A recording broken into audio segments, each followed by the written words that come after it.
शमशेर के पुरखों की जायदाद में एक घना, वीरान और भयावह जंगल था।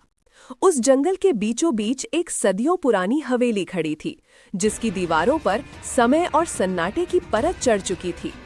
लोग कहते थे कि उस हवेली में किसी चुड़ैल की भटकती आत्मा रहती है, जो अपने साथ डर, चीखें और मौत लेकर आती है।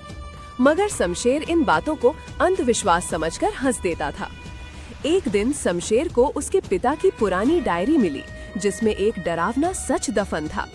इसमें लिखा था कि कई साल पहले उसके पिता ठाकुर रणवीर सिंह हवेली में रहने वाली रूपा नाम की लड़की को पसंद करते थे। रूपा खूबसूरत, मासूम और अनाथ थी। ठाकुर ने उसे हवेली में पनाह दी, पर उनकी नीयत साफ नहीं थी। एक रात हवेली की अंधेरी तहखाने में उन्होंने रूपा को धोखे से बुलाया, और जब उसने विरोध किया तो गुस्से में आकर ठाकुर ने उसकी निर्दयता से हत्या कर दी। उसकी लाश को हवेली के कुएं में फेंक दिया गया। रूपा की मौत के बाद से हवेली में किसी का रहना नामुमकिन था। रात में वहां से रोने, चीखने और कभी-कभी पायल की आवाजें आती। लोग कहते थे कि उसकी आत्मा अभी तक इंसाफ मांग रही है। शमशेर ने डायरी पढ़कर डर तो गया, मगर अपने पिता के अपराध पर कभी विश्वास नहीं कर पाया।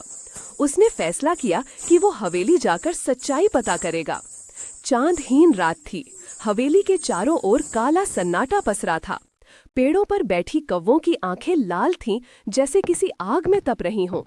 हवेली के अंदर कदम रखते ही शमशेर को ठंडी हवा का झोंका महसूस हुआ, जैसे किसी अदृश्य हाथ ने उसे छू लिया हो। दीवारों से सरसराहट की आवाजें आने लगीं। पुराने झूमर अपने आप हिलने लगे। अचानक हवेली के अंदर लगी पुरानी तस्वीरों में लगे चेहरे गायब होने लगे। एक टूटी हुई खिड़की से पायल की धीमी झंकार सुनाई दी। शमशेर का दिल तेजी से धड़कने लगा। ये उसी आवाज की गूंज थी जिसके किस्से उसने सुने थे। उसी क्षण तहखाने का दरवाजा अपने आप खुल गया। शमशेर जैसे किसी ताकत से खींचता हुआ अंदर चला गया।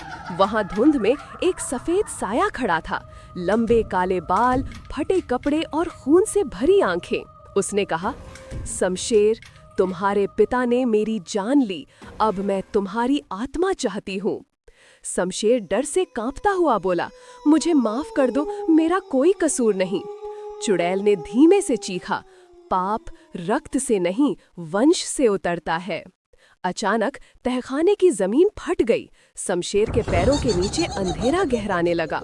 रूपा की आत्मा ने अपने खून से सने हाथ आगे बढ़ाए और शमशेर की चीख हवेली की दीवारों में दफन हो गई।